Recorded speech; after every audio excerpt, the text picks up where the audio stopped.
Now we have our Dr. Gaurav LUTHRA from Dehradun, an excellent cataract and refractive surgeon and always a tech-savvy person who's going to talk to us about laser cataract surgery pearls. Please hold on. We have saved the best for the last. Dr. Asavda is going to talk to us about pearls in heart cataract surgery. Thanks, Dr. Ramamurthy, and I'll immediately go on. Thank you for asking me to speak on this topic of laser cataract surgery pearls. I'll try to take you through the various situations where laser cataract surgery actually scores over conventional cataract surgery, and then we'll see how these get influenced by the various ways we can get the best out of it. So intumescent cataract remains one of the very, very important indications, and if you'll notice here, this is a really, really intumescent cataract. You can see these vacuoles with clear fluid, which can be easily seen even on the slit lamp, but more easily on the OCT, even on the anti-segment OCT, and these are the ideal cases where a laser cataract surgery will work to prevent runaway rhexis or a flag sign, Argentinian flag sign. So, of course, even for laser cataract surgery, there are challenges when you are dealing with these intumescent cataracts. You may not get a complete perfect rhexis on these patients because the moment there is decompression, as you can see, there was that sudden burst of when the lenticular pressure was released. So as soon as that happens, sometimes there is the lens thickness goes down, and some of that fluid from the lens will come out into the anterior chamber, and the plane of the capsule will change. So once you do this, you must stain it with trypan blue. In fact, all semi-opaque or opaque cataracts, it's a good idea to stain them. And you have to, if you see the way I'm kind of trying to complete the rhexis, even though it is actually complete, but I'll go back again over there and just see the motion, because it has been shown in the past when we were into femtos that you can just pick up the rhexis over there. But in many of these cases, if there are small islands of adhesion still left, it's a good idea to just do it just like you would normally do a rhexis with a forceps or with a needle, whichever one way you like, because that way you will not have a broken rhexis. And the incidence of broken rhexis with intumescent cataracts in femto-assisted surgery is extremely low, but then you have to obviously deal with it more carefully. So you can see that we were able to get a good rhexis over here. And eventually you can, of course, much has been spoken about the strength of the rhexis as well. And I would like to say here that, we've been doing, most of us, Dr. Tetial, Dr. Ramamurthy and Dr. Vasavada there, all of us have been doing femto-assisted surgeries for long. And I think, would all agree that the strength of the rhexis remains pretty good, whether you're doing a femto or a manual rhexis. We haven't really found a difference between the two. Going on, I wanted to just share this one small situation which was important to share. When you do a femto-assisted surgery, the rhexis of course comes out beautifully, but so does the cortex. So the cortex gets cleaved right along the plane of the rhexis. So you'll have about like 50 microns or 100 microns of cortex which is cleaved exactly under the capsule, and it becomes a little difficult to sometimes get a hold on it, and it takes time to get used to it. So here I wanted to pull out a video where you can see that the cortex is cut exactly along the same plane as the rhexis, and I'm trying to remove that, and I'm doing quite well there. And now I'm going to the other side, and the moment I go there, you can see that I created a zonal adhesion. So when you're doing a femto-assisted cataract surgery and you're doing a rhexis, it's important to ensure that the cortex, which is cleaved just exactly under the rhexis plane, there is a small chance that you will hold that and you will get into this situation. Now here I'll go on to our next situation, because you will obviously learn how to deal with that once you start doing cataract surgery with the laser assisted surgery. Now another indication where I think that hard brown black cataracts, they have a great benefit from laser assisted cataract surgery, because these are not opaque cataracts. So these are those hard brown black cataracts where you can still possibly see a glimpse of the fundus, and you can see that the situation here is a significantly dense cataract. And you can then plan your fragmentation using several different techniques. You can have a double pass of the energy. You can have closer spot size, or various ways to do that. And you can even do the fragmentation using the grid pattern. I like to do a 6-quadrant crack. You can see that it's a really, really hard cataract. And then you can, because of the cavitation bubbles, usually it is possible to rotate these nuclei, but one should not use extreme force because there's almost very little cortical cushion. And these cleavage planes will usually form nicely in these hard cataracts because these are not opaque. So femto energy, unlike intumescent and mature cataracts where the laser energy won't penetrate more than maybe 50 or 100 microns, in these hard brown black cataracts, the laser energy actually penetrates quite well because they are still optically allowing the laser energy to pass through them. and you can then have these cleavage planes, and as you can see here, it becomes much easier with very little force as compared to what you might do under a routine case like this. You can do a separation very easily, and once you've separated all the quadrants, it becomes nice. In fact, it's much easier to crack the posterior plate as well, and of course it's a good idea to use a viscoat cover for the endothelium, and you can then go in with a injector system like this, which can deliver the lens straight into the pupil, into the bag. And you can see that the pupil did come down a little bit. So of course this was fast forwarded, but hard brown and black cataracts are a good indication for laser assisted cataract surgery. Now going on to another technique where again it might seem counterintuitive, because we've been taught right from the beginning that it's not a great idea to use femto assisted cataract surgery for RK eyes, but for me it's a very good indication because of many reasons. Usually these are high myopic eyes where the chamber depth is much more than usual. Also there's a chance of the lens iris diaphragm moving backwards once you have switched on the infusion. So in RK eyes, the essential thing is that you have to look at the landmarks, because the corneal curvature is very different. So when programming the laser, you have to just be careful to watch out for any changes that may happen and reset them, adjust them accordingly. Now you can see here that this is a fairly hard cataract in an RK eye.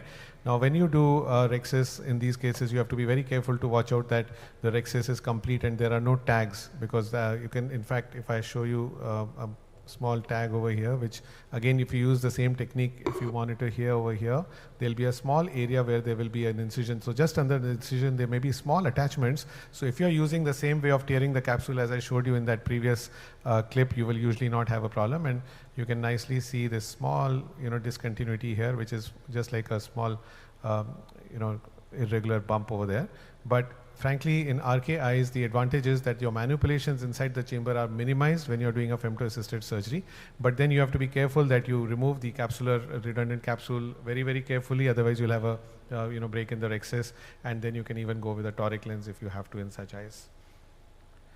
So fibrotic cataracts, again, I feel that while the laser may not be able to cut through completely, but it does probably give you a very nice postage stamp kind of a tamponade. You can see the capsule here. The entire capsule is so irregular and fibrotic, and once you are programming the laser, you can increase the depth of the rexus and increase the energy as well, because that way you will be able to get a better outcome. So you can see here that I'm correcting the size. I'm also using some other adjustments since it's a hardish cataract, and you have to make sure that your the capsular landmarks are set correctly, and then I'm increasing the vertical extent and the energies, and then I'm firing the laser. Now you must stain these capsules, and I have seen a very brilliant video by Dr. Ramamurthy as well, who shows very nicely the same thing. You can see that the template has been formed, and while it may not be a free floating rexus, but it does give you a very good way to kind of, just like a postage stamp, just deal with it. Because otherwise the only other way would have been to run a micro incision, micro scissors, and cut these capsules, because there is no other way to deal with them. So a femto assisted situation here works extremely well, and you can see that it was a very fibrotic cataract, and then of course the rest of the surgery is mostly uneventful. This is a posterior polar cataract. Again, we've already had a very nice lecture covering posterior polar cataracts. My preferred way of dealing with posterior polar cataracts is with the laser, because you can then reset the posterior benchmarks, and you can see that the landmarks are there, and you can very nicely see the posterior polar cataract over here. Even with a pre-existing break in the posterior capsule, you can do a very good job with the posterior polar cataracts. You can see that I'm now setting the posterior offsets and then preparing the laser.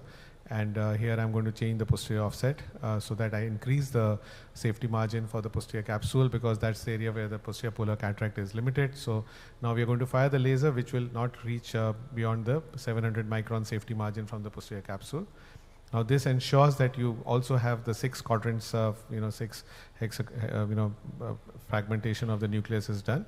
And this ensures that you get a good situation. Now once you have achieved this, you have a perfect rexus as well of the perfect size and situation, so that if you have to do a optic capture of the lens, intraocular lens at the end of surgery, God forbid you get a posterior capsular break, you will still be able to do it nicely. So I will not rotate my nucleus at all over here, and my 6 quadrants are already formed. And then I can just gently ease them out without doing any rotation, as you can see over there. I ease out a third one because your template is already formed. The 6 pieces are already formed, so you don't have to go into the situation cracking them. And it also leaves a nice cushion of epinuclear shell, which is going to remain right till the end. And once you're done, you can again do intraoperative OCT and ensure that you can see that what is the situation, how strongly adherent it is.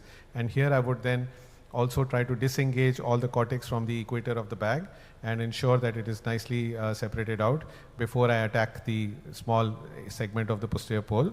And I'm now going to remove, leave just a small rim of cortex all around that posterior pole, and then I'll do either a viscoflotation or a hydroflotation of that attachment of the posterior pole.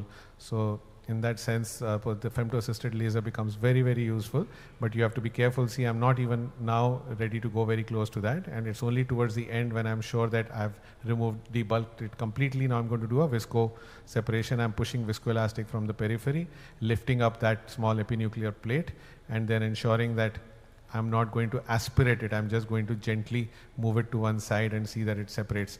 Usually it separates very well, and you can see here that now we've been able to get it off without creating a break, and this really becomes useful. So I think I'll stop with one last case, and this is a situation of a small pupil. I've injected phenocaine, and I'm planning a femto-assisted surgery because the pupil was so small that I couldn't have proceeded with that. So I just make a small micro incision of less than 1 millimeter, and I inject phenocaine. Now this gives me a pupil size which is sufficient for me to now proceed with a laser-assisted cataract surgery in a small pupil. So of course some people like to put a BHEX ring or a Malugins ring as well. Now you can see I'm changing the landmarks because I'm resetting the pupil size to make it slightly bigger than what the machine detected, because that will make it easier for me to get a slightly bigger rhexis than what. So from a 3.8 I've been able to increase my rhexis size to almost 4.1 by resetting the pupil parameters on the machine. And then I can proceed with the surgery as it would be for a usual case. So this is one way of dealing with laser-assisted cataract surgery in small pupils. Another way for that might be to use a small ring, but then you have a slightly bigger incision to deal with. So I think I've run out of time. Again, I would not show you videos, but great indications are shallow anterior chambers with pseudo-exfoliation, high hyperopes. I'll also, even with the post-ICL, I prefer to use femto-assisted surgeries because you can get your rhexis very nicely. Only caution is that you should, if you have silicone oil in the chamber, then that becomes a problem. And subluxated lenses, so I would have shown you these, but for the lack of time, because there are so many situations to deal with, I think I'll stop. And these are the indications where it works really well in my hands and in many others' hands, but there are limitations, and I think with that I'll stop. Thank you so much. Thank you so much, Gaurav, for that comprehensive coverage. While Dr. Vasavda is getting ready, just one quick question. While listening to you, it occurred to me, LRCs we consider it as modern, but so much has changed in phaco, intraocular lenses, the accessories that we use. Anything has changed in the way you do LRCs in the last decade or so that you have been using the machine? So I think I graduated from the, I was using a Lrcs, which used to be, I think the catalysts that I use and also the newer machines that have come out, they are so much better. We are now getting iris registration with there's a link of the catalyst with the ILMaster 700. So the cyclotorsion control is there, the toric LRI planning is there, the toric marks are there. They've kind of reset the energies because now we can do it much faster using lesser energy and lesser repetitions, in the central area. So the skip area. So a lot of programming has gone into it. I think it's become so friendly, and I like to call the modern lasers more like the iPhone compared to what we were doing with the Lrcs long back, because it used to take ages, playing with the software, and now you can just do it seamlessly. I can sometimes do 7 or 8, femtos within about 30 minutes for the laser part, and it makes the, the workflows are so much easier and more predictable. So I think it has come of age, except that the corneal incisions I would still think are I don't use the corneal incisions frankly, and I used to use them on the Lrcs a little bit, but on the catalyst, while they make sense, but it slows you down a little bit, so I don't use the corneal incisions, and they are not the most important part of femto-assisted surgery, I think. Corneal incisions, he means the entry incision and all. I'm sure the... Yeah, I do the LRIs and I do the toric marks on the cornea, but I don't make the main port. It's much better with the keratome, I think.